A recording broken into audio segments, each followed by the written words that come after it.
JEE mains 2026 के second attempt के लिए केवल तुम्हारे पास 7 दिन का टाइम रह गया है। मैं जानता हूं तुम्हारे मन में कई सारे ऐसे रिग्रेट्स होंगे, तुम्हें लग रहा होगा काश फर्स्ट अटेम्प्ट के टाइम जाग गया होता। अभी भी जो है चीजें तुम्हें परेशान ही कर रही होगी कि भाई मैं नहीं एक अच्छे परसेंटाइल ला पाऊंगा। पर ये जो 7 दिन है, अगर तुमने इसे भी ऐसे ही वेस्ट कर दिया ना, तो भाई जिंदगी में हमेशा ही वो रिग्रेट रहेगा कि मैं जाग सकता था, मैं कुछ चीजें अपने लिए सुधार सकता था, लेकिन नहीं कर पाया। इस टाइम भी तुम्हें पता है तुम कम से कम जो है कट ऑफ क्लियर करने के लिए अपने पूरे जो है यहाँ पे एफर्ट्स डाल सकते हो, और ये चीज जो है हो भी जाएगी, क्योंकि पिछले साल भी हमने एक स्टूडेंट को यहाँ पे देखा था जिसका सिलेबस मुश्किल से 30 से 40% कंप्लीटेड था, और वो बिल्कुल भी कॉन्फिडेंट नहीं था जेईई मेंस को लेकर, क्योंकि फर्स्ट अटेम्प्ट में भी एक अच्छे परसेंटाइल नहीं बने थे। बोर्ड्स की वजह से उसको टाइम ज्यादा नहीं मिल पाया, और बस थोड़ा थोड़ा जो है कुछ करते हुए वो यहाँ पे चीजों को चल रहा था, लेकिन उसको बिल्कुल भी क्लैरिटी नहीं थी कि कैसे जो है वो कर पाएगा। और आखिरी के 7 दिन बचे थे, लेकिन फाइनली जब उसका स्कोर बना, पता है तुम्हें कितना बना था? 128। मैं मानता हूं कि इस पे शायद उसको एक अच्छा कॉलेज नहीं मिल पाता, लेकिन ये चीज थी कि इस स्कोर ने ही उसको मोटिवेट किया, और दूसरी एग्जाम के अंदर उसने अच्छा परफॉर्म करके एक अच्छे कॉलेज के अंदर एडमिशन पा लिया। क्योंकि रहते हैं ना बहुत सारे ऑप्शंस रहते हैं, एमएचटी सीटी हो गया, तुम्हारा कॉमेट के हो गया, तो कहीं ना कहीं तुम जो है अच्छा परफॉर्म कर जाते हो। अब इसके लिए उसने क्या किया था, उसने इजी चैप्टर्स को जो है यहाँ पे टारगेट किया था, क्योंकि यही चैप्टर्स जो है उसको एक अच्छे परसेंटाइल दिलाने में हेल्प करे। और बेस्ड ऑन द पीवाईक्यूज उसने कुछ सिलेक्टेड टॉपिक्स उठा लिए थे सम इंपॉर्टेंट चैप्टर्स के लिए, कि कम से कम इन टॉपिक को ही करके चले जाता हूँ, क्योंकि बहुत ज्यादा क्वेश्चंस पूछे जाते थे। तो यही टॉपिक्स ने उसको बहुत ज्यादा हेल्प करी। तो ये जो स्ट्रेटजी स्टूडेंट ने फॉलो करी, मैं इस वीडियो में तुम्हें बताऊंगा, और इससे तुम्हें डेफिनेटली यहाँ पे फायदा होगा। अब तुम्हें लग रहा होगा कि क्या ये 7 दिन के मतलब जो है मैं 2 साल की प्रिपरेशन कर लूंगा? नहीं भाई, ऐसा तो हो भी नहीं सकता है। बट स्मार्टली कम से कम तुम उन चीजों पे जो है फोकस कर सकते हो जो कि तुम्हारे पोटेंशियल में है, जो कि तुम 7 दिन में कंप्लीट कर सकते हो और एक अच्छे स्कोर तक यहाँ पे पहुंच सकते हो। मन में हमेशा जो है डाउट बना ही रहेगा कि क्या कट ऑफ क्लियर करने से जो है मुझे क्या हेल्प मिलेगी, क्योंकि सिर्फ कट ऑफ ही तो क्लियर कर रहा हूँ, जेई एडवांस ज्यादा से ज्यादा दे पाऊंगा। लेकिन उसके अलावा भी कई चीजें हैं जो कि तुम्हें हेल्प करेगी। मान लो तुम यहाँ पे ड्रॉप के बारे में सोचते हो, तो अब खुद सोच के देखो, अगर तुमने दोनों यहाँ पे जो है अटेम्प्ट अपने वेस्ट कर दिया, किसी में तुम्हारे 60 के आसपास बने, चलो किसी में जो है 80 के आसपास बने, पर यहाँ से तुम्हें क्या जो है वो कॉन्फिडेंस मिलेगा कि अब तुम आईआईटी में पहुंच सकते हो? क्या मैं ड्रॉप लेके जो है अच्छा कर जाऊंगा? नहीं भाई, मन में हमेशा एक वो चलता रहेगा कि नहीं यार, मैं तो दोनों अटेम्प्ट ही मेरे वेस्ट हो गए थे। भाई 80 टू 99 की जंप भी तो कितनी मुश्किल रहती है।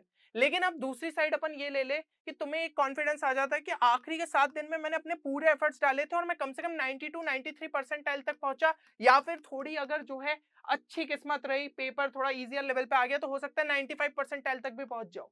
अब जब इस परसेंटाइल पे पहुंच जाओगे तो भाई यहां से 99 तक की जंप कोई मुश्किल नहीं है। पूरे साल अच्छे तरीके से प्रिपरेशन करोगे, जेई एडवांस में भी बेटर कर सकते हो। तो तुम्हें यही चीज जो है टारगेट करनी है इन 7 दिनों के अंदर। और अगर तुमने जो है अच्छे तरीके से परफॉर्म किया, तो भाई कॉन्फिडेंस तुम्हें मिलेगा दूसरी एग्जाम्स में परफॉर्म करने का। हो सकता है ड्रॉप लेने की नौबत ही नहीं आए।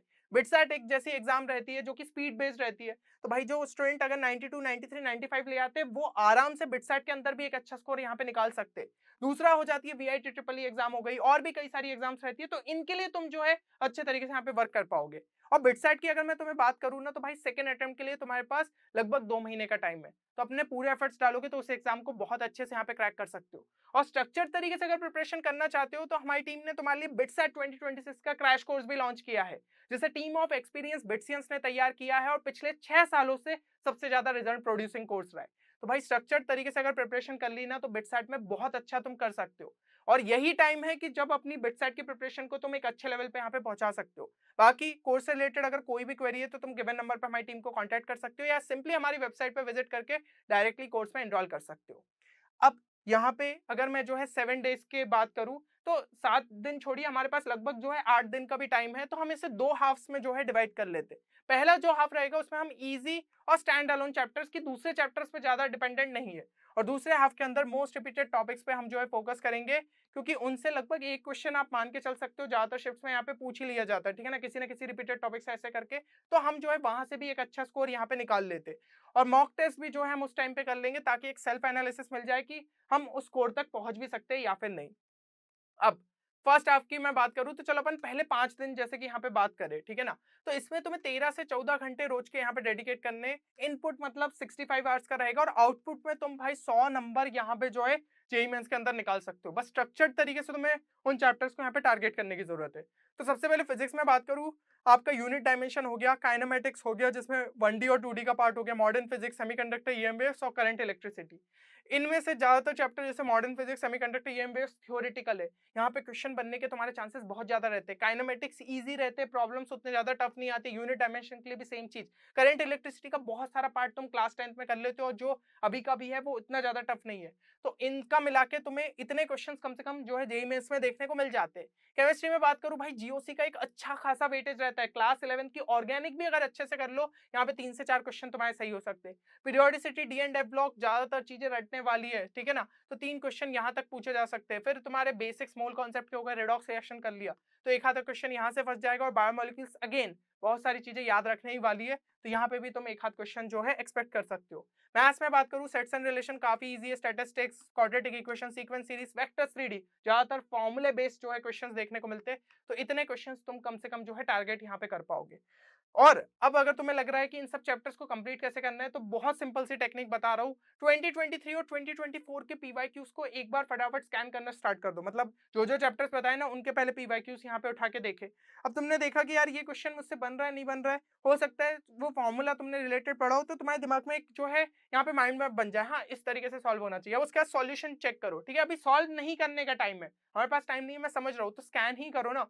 तो सॉल्यूशन को देख के अगर तुम्हें समझ में आ गया कि हाँ यार ये कॉन्सेप्ट तो मैंने सोच लिया था, इसी तरीके से जो है वर्क करना था, तो इसका मतलब ये है कि तुम्हें कॉन्सेप्ट पता था, बस प्रैक्टिस जो है तुम लैक कर गए, ठीक है ना। तो ठीक है, जब तुम इतने सारे पीवाईक्यूज देख लोगे तो वो चीज भी तुम्हारी अच्छे से यहाँ पे कवर अप हो जाएगी।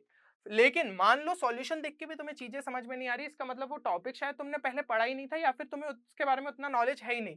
तो बेटर ये रहेगा कि उस टॉपिक से रिलेटेड सर्च करो, यार ये फॉर्मूला कैसे आता है, इससे रिलेटेड कुछ क्वेश्चन सॉल्व एग्जांपल देख लिए। तो इससे रिलेटेड जब ऐसे छोटे वन शॉट देख लोगे 10-15 मिनट के, तो वो टॉपिक तुम्हें और अच्छे से यहाँ पे क्लियर हो जाएगा। और उसके बाद उस पीवाईक्यू को देखना, अच्छे तरीके से समझ लेना। तो 2023 और 2024 के पीवाईक्यूज इन सभी चैप्टर्स के अच्छे से टारगेट करो। मान लो कंप्लीट हो जाते तो और कुछ एक्स्ट्रा चैप्टर्स के लिए सेम टेक्निक को अप्लाई कर सकते हो। और जैसे ही ये चीज खत्म हो, इसके बाद 2025 के जितने भी शिफ्ट्स के पीवाईक्यू है वो खुद से जो है यहाँ पे तुम्हें टारगेट करना है इन्हीं सभी चैप्टर्स के लिए। तो अब तुम्हारी टेस्टिंग हो जाएगी कि इन सब के बेसिस पे ये वाले पीवाईक्यूज बन रहे हैं कि नहीं, क्योंकि बहुत सारे कॉन्सेप्ट्स हर साल रिपीट होते, कई सारे सिमिलर क्वेश्चंस तुम्हें यहाँ पे आते हुए देखने को मिलेंगे, तो वो क्वेश्चंस तुमसे बन जाएंगे। हो गई ये चीज क्लियर। अब जो बचा हुआ हाफ रहेगा 3 से 4 दिन का, अगर मैं टाइम पकड़ूं तो उसमें तुम्हें मोस्ट रिपीटेड टॉपिक्स को टारगेट करना है। इनपुट 25 घंटे का दोगे वो हो जाएंगे। फिर बाकी का बचा हुआ टाइम रिवीजन और मॉक टेस्ट के लिए दे देना, जिसमें 20 घंटे का टाइम अपन लेते हुए चलते, तो यहाँ पे भी आउटपुट तुम्हारा 40 से 50 नंबर का निकल सकता है। अब इसके अंदर मैं बात करूं रिपीटेड टॉपिक्स कौन कौन से हो सकते हैं, तो फिजिक्स में ये सभी टॉपिक्स तुम्हारे मोस्ट रिपीटेड है, बार बार हर साल देखने को मिलते हैं। जैसे इलेक्ट्रिक फील्ड और पोटेंशियल हो गया, सभी फॉर्मुलेस और ग्राफ्स डिफरेंट बॉडीज के लिए तुम्हें पता होना चाहिए। इलेक्ट्रिक फ्लक्स और गॉस लॉ, इस साल भी बहुत सारे क्वेश्चन हमें जो है जनवरी अटेम्प्ट में देखने को मिले थे। Capacitor with dielectric, grouping of capacitor, magnetic effect of current में motion of charge particle in magnetic field, force and torque on current carrying conductor. भाई ये सारे टॉपिक्स तुम्हें देखने को मिल रहा है, इनको अच्छे से कर लेना। जैसे यंग्स डबल स्लिट एक्सपेरिमेंट, तुम 2023 के उठा के देखना, 24 के उठा के देखना, इतने सारे क्वेश्चन आए। इवन जनवरी फर्स्ट अटेम्प्ट में 3 से 4 क्वेश्चन इसके पूछे गए थे। तो भाई कोई स्टूडेंट अगर सोच रहा है मैं वेव ऑप्टिक्स नहीं करके जा रहा हूँ, भाई कम से कम ये टॉपिक्स तो कर लो, ये टॉपिक से ही क्वेश्चन ज्यादातर देखने को मिल जाएंगे। तो ये सारे टॉपिक्स तुम्हें यहाँ पे अच्छे से टारगेट करने। केमिस्ट्री के लिए इनको जो है टारगेट कर सकते हो, जैसे केमिकल बॉन्डिंग, कोऑर्डिनेशन, कंपाउंड, अपने आप में बहुत इंपॉर्टेंट चैप्टर है और उसमें भी सबसे ज्यादा जो क्वेश्चंस पूछे जाते हैं वो इन टॉपिक से हमें देखने को मिलते हैं। सेम चीज जो है थर्मोकेमिस्ट्री के लिए, ये टॉपिक्स तुम्हारे काफी इंपॉर्टेंट हो जाते हैं। इसके बाद इलेक्ट्रोकेमिस्ट्री में जो है इनको देख लेना। सॉल्यूशन में तो भाई कॉलिगेटिव प्रॉपर्टीज से ही ज्यादातर क्वेश्चंस हमें देखने को मिलते हैं, तो उनको अच्छे से यहाँ पे तुम टारगेट कर सकते हो। बाकी मैथ्स में बात करूं भाई, मैट्रिसेस में properties of adjoint of matrix super important है, तो इनसे रिलेटेड क्वेश्चंस देख लिए। System of linear equation, function में डोमेन रेंज के बहुत ज्यादा पूछे जाते हैं, है ना। तो ये सारे भाई तुम्हारे लिए मैंने जो है टॉपिक्स निकाल के रख दिए, बस इनको ही लास्ट टाइम पे अच्छे तरीके से इनसे रिलेटेड क्वेश्चंस तुम देखते जाओ। इनडेफिनेट इंटीग्रल में सभी स्टैंडर्ड फॉर्मूला देख ली और उसी के बेसिस पे डेफिनेट इंटीग्रल में किंग्स प्रॉपर्टी इवन और प्रॉपर्टी स्प्लिटिंग लिमिट्स प्रॉपर्टी, ये वाले टाइप के क्वेश्चन बहुत देखने को मिल जाते हैं।